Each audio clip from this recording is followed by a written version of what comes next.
I did it all for the money. When the player had to eat, that one a damn thing funny. Hey, I did it all for the money. Hey, I did it all before. Rob people so dope. Gang banging, shooting pistols, running from the dance folks. And I was known for getting anything your ass folks. Soft, hard, green, brown, niggas even had.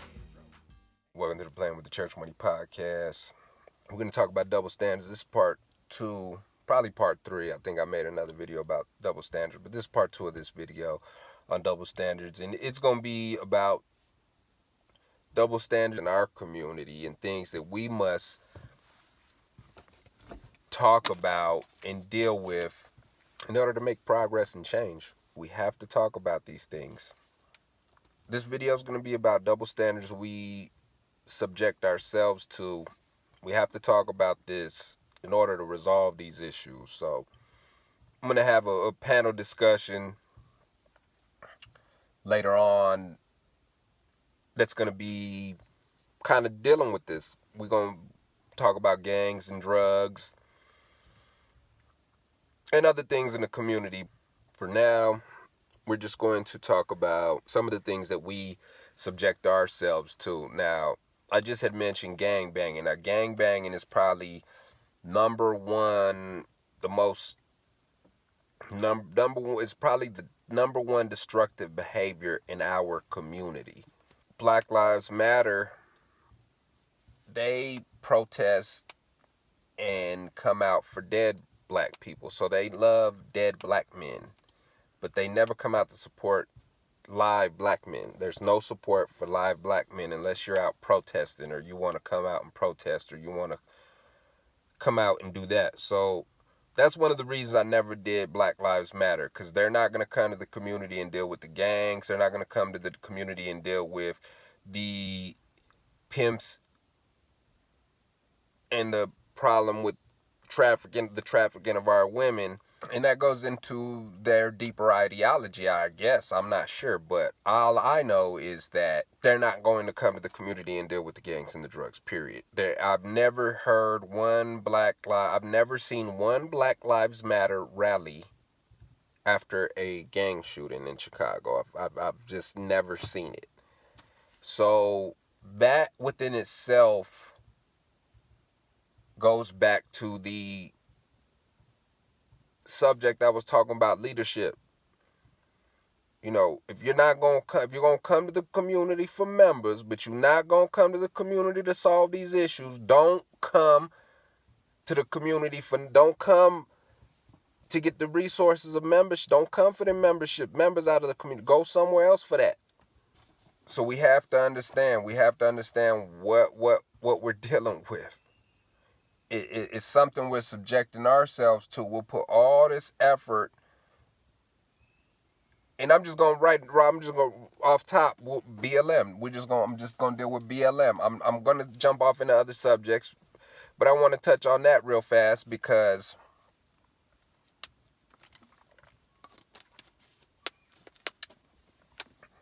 it's a movement that has grown. And it has created a lot of noise. However, it's selective. It's selective. They select who they want to be outraged with. They select all of the, like I said, it's almost a frenzy. As soon as it's a black man that gets killed, they are out in force. It's like if there's no blood being spilled, quiet as a church mouse. But black people will put their time and effort and energy into these type of groups. And this is gonna go a little deep. This is gonna go a little deep, y'all, and some of y'all are not gonna like this conversation. A lot of y'all are not gonna like this conversation. But this is what needs to be had, and this is the problem in our community. We have this problem with cult-like behavior, and this is why gangs are such a problem. We've adapted this culture, have glorified this culture of gangs, and it's evolved into a completely different animal.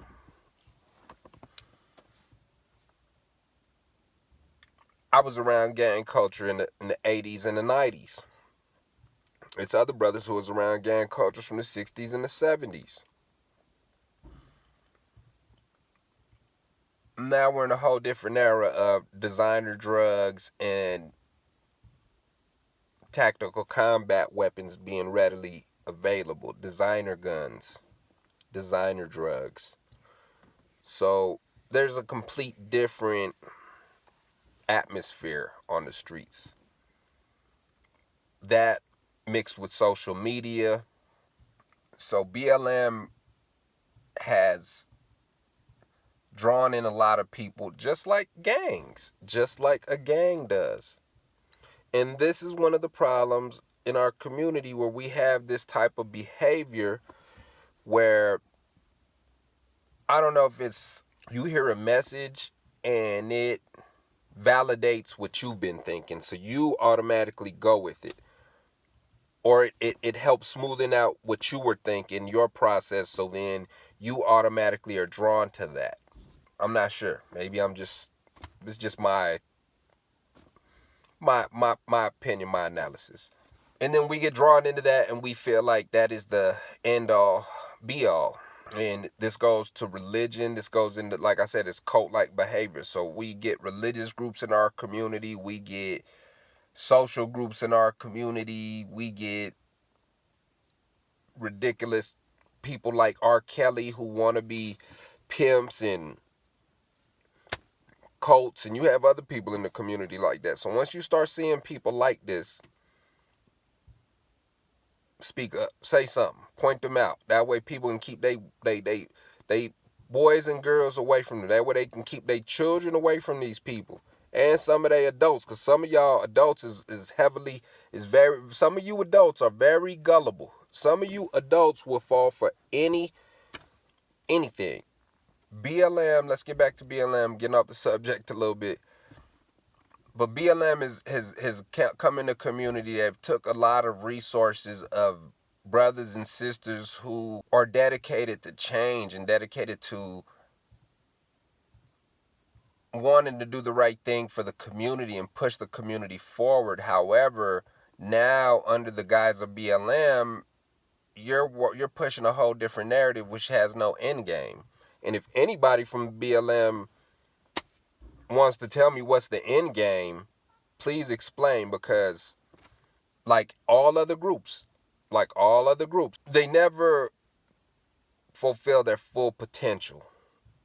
They never fulfill their full potential. It starts off as a good idea and it starts off as a good thing, but in the end, everything never comes to fruition. Like, they do not produce to their full potential. People might say, you're being a little critical, but it's true. I mean,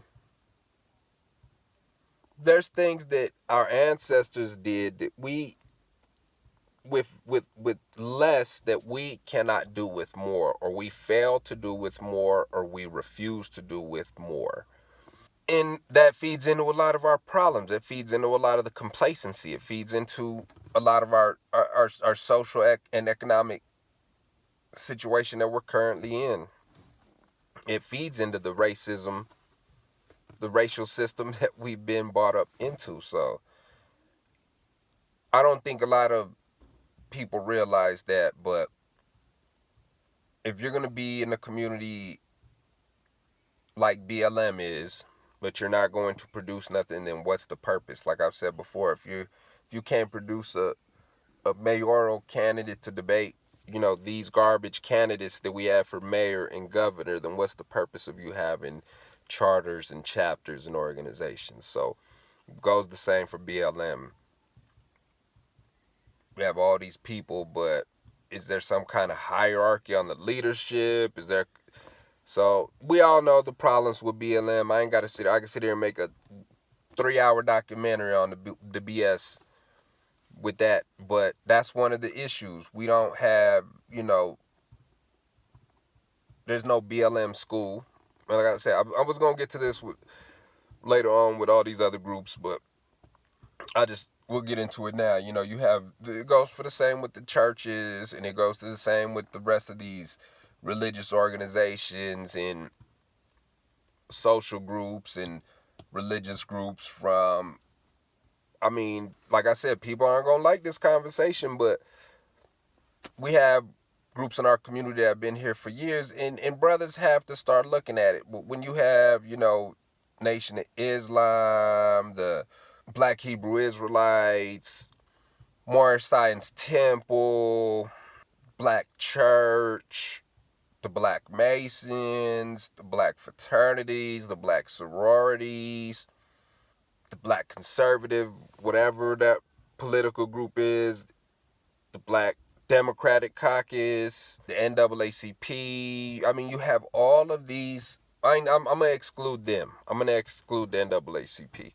But you have all of these organizations in our community, and now even the conscious community. Now you're on the plate too now. Now the conscious community.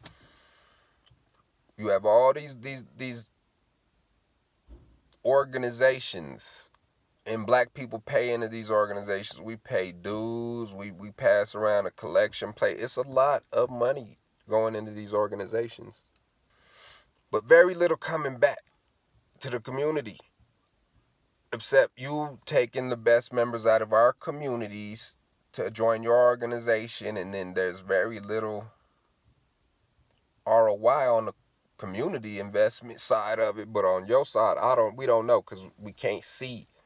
There's no unity amongst these groups. And people want to say, oh man, they doing work, they do.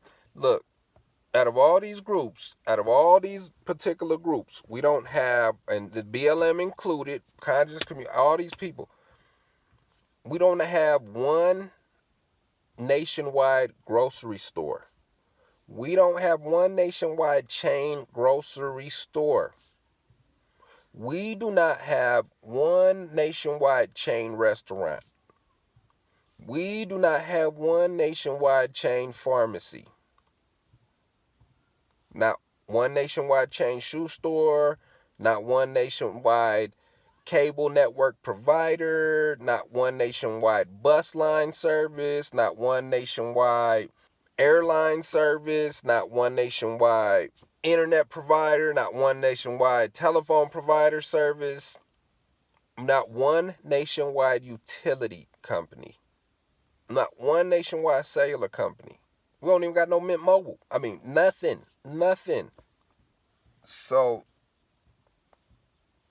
what is the purpose of all these dues? What is the purpose of y'all having community organizations, but we can't have this? We have, I think, one nationwide bank, and we don't got none. They ain't nationwide because they ain't in every city.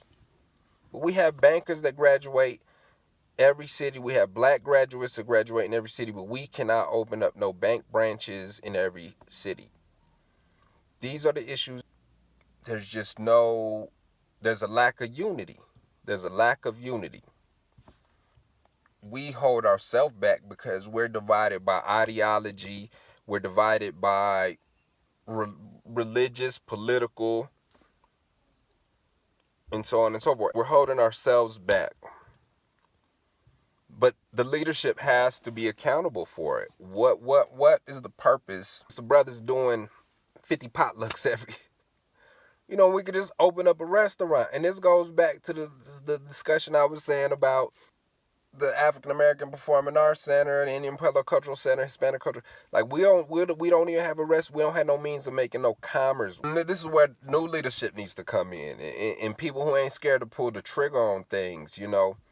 These are some of the things we subject ourselves to, and I think we fail to realize it. But we have to address it. We have to talk about it. If I don't bring this up, I've talked about this on posts and so on and so forth, but if I don't talk about it and bring this to you and package it in a subject, it's not going to resonate. It's not going to resonate. So we need more from our community. We waste billions on consumer garbage and then we pay the rest of our money as tithes and dues. But we don't have no unions, we don't have no mechanism to make that investment work. And I'll just go back to the story of my town, Vado, New Mexico, and the old man, Francis Boyer, the founder of the town.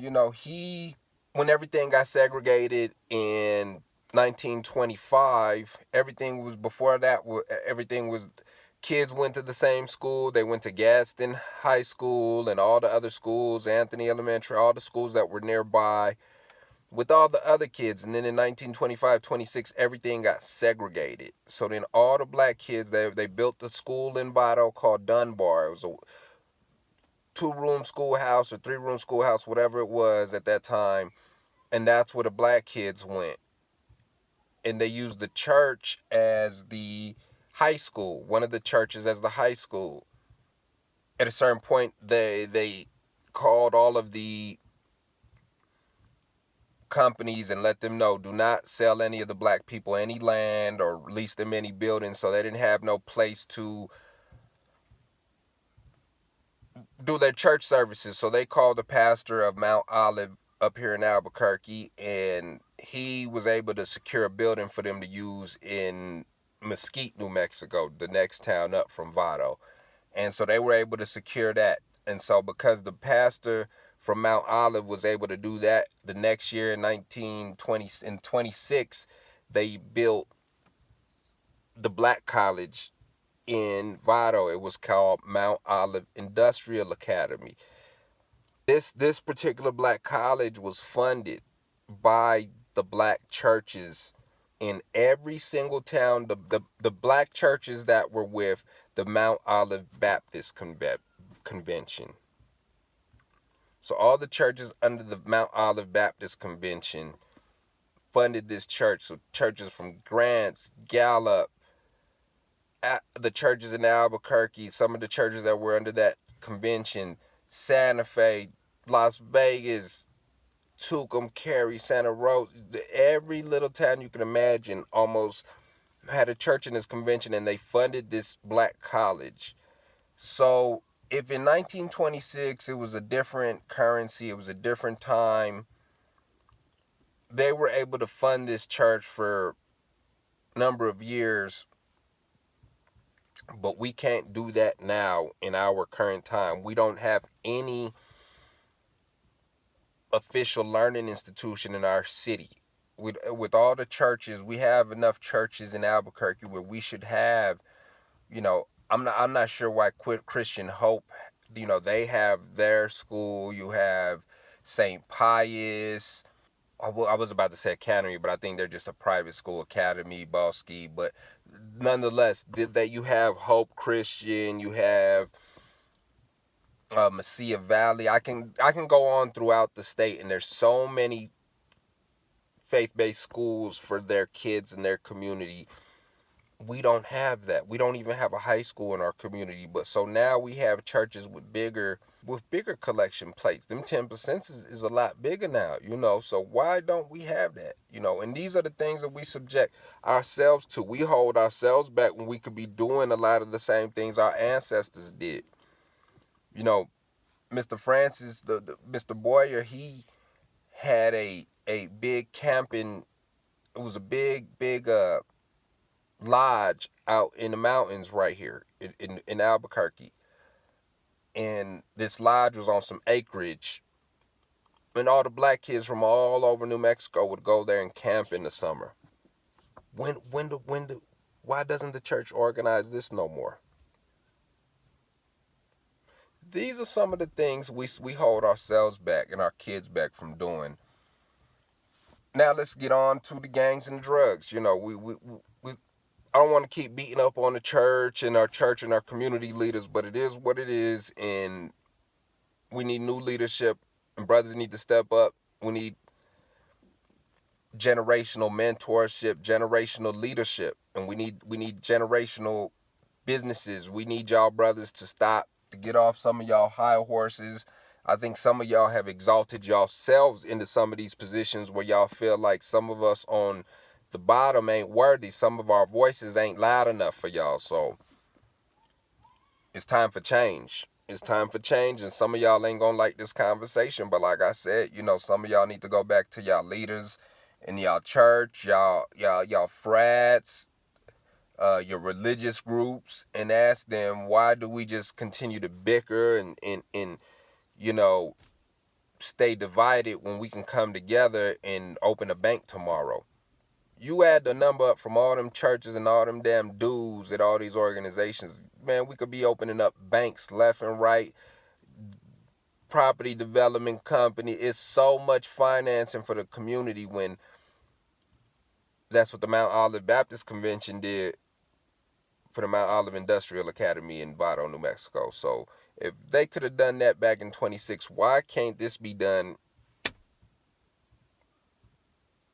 and have this up and running by 2026, 100 years later? As leadership, we have to come together and start putting these forecasting these plans for our community. We're not looking at any kind of movement as a unit. We try, and there is a good handful of us in the community that really put an effort forward into doing this, but it's not really enough. We need to really come together and invest. It's time to invest. Now back to the gangs and the drugs, and I'm going to touch on this a little bit more on a panel discussion with one of my on a live stream, so we can have some people chime in, and I'll put the date up for that discussion. So if people want to chime in on that, we'll have some people chime in on the discussion. But there's really not much to say. You see the death, the murder, and the destruction in the community. And it leaves behind. I was involved in street organization for about 20 years and was involved in a lot of violence and drugs, and it's a part of the culture that was normalized. So as a kid, I was normalized, I was conditioned, and it took a lot to recondition myself to be normal. But I realized it at an early age. I think a lot of us in that lifestyle realize it and decide to change. But I think now with the advent of social media, I think it takes it to another level. I think it takes it to this level where people think that it's like some kind of form of stardom, and they feel like they can, this is the limelight. This is I'm a star. I'm not sure what it is, but it's something about the intoxication of this social media and these designer drugs combined with the pop culture itself. The music is helping fuel a lot of this, and people ain't gonna like it. I don't care. It's the truth. It is what it is. We have a lot to discuss. I'm only gonna go about that much with it, but everybody knows it's not anything positive for our community. So we're gonna leave it at that. We'll get into it a little bit more on the panel discussion, but these are the issues in our community we have to discuss. And your kids are the ones in these gangs. Your kids are the ones that are doing these crimes. So it starts with the parents. If you want to make some kind of change, let me let you know how I was able to get through this. Let me let you know what I had to do. What you got to do is you take your kid's damn phone. You don't let your kids go to no damn party.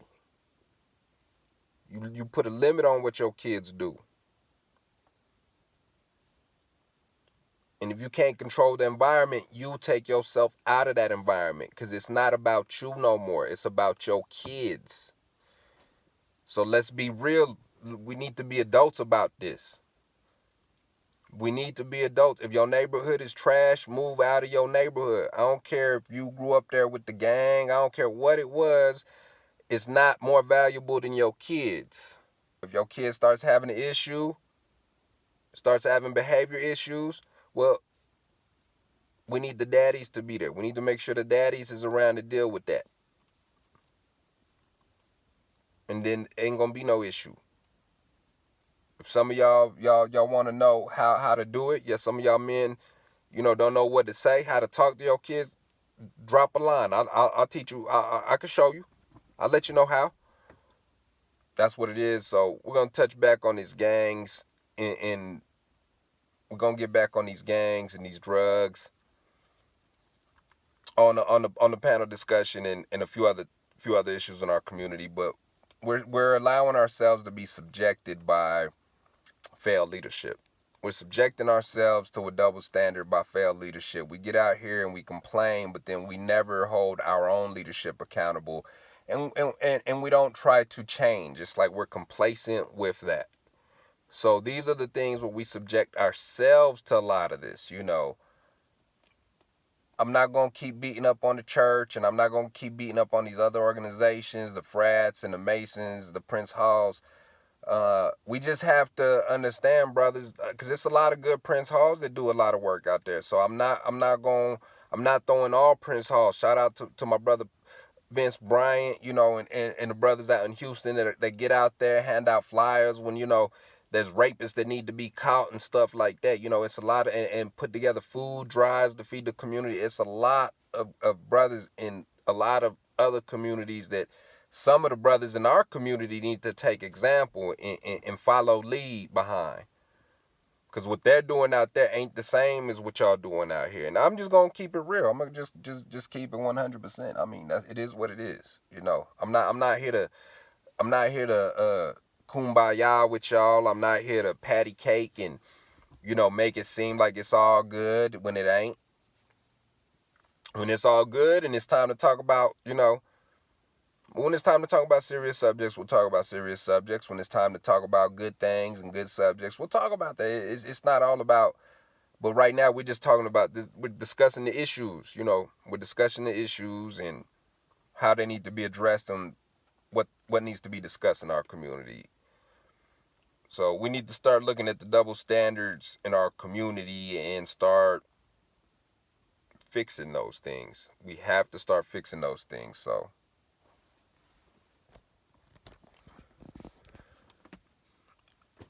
y'all stop playing with the church money. Stay blessed.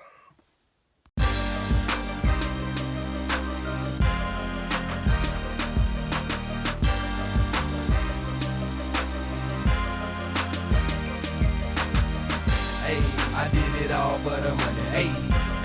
I did it all for the money. When a player had to eat, that one a damn thing funny.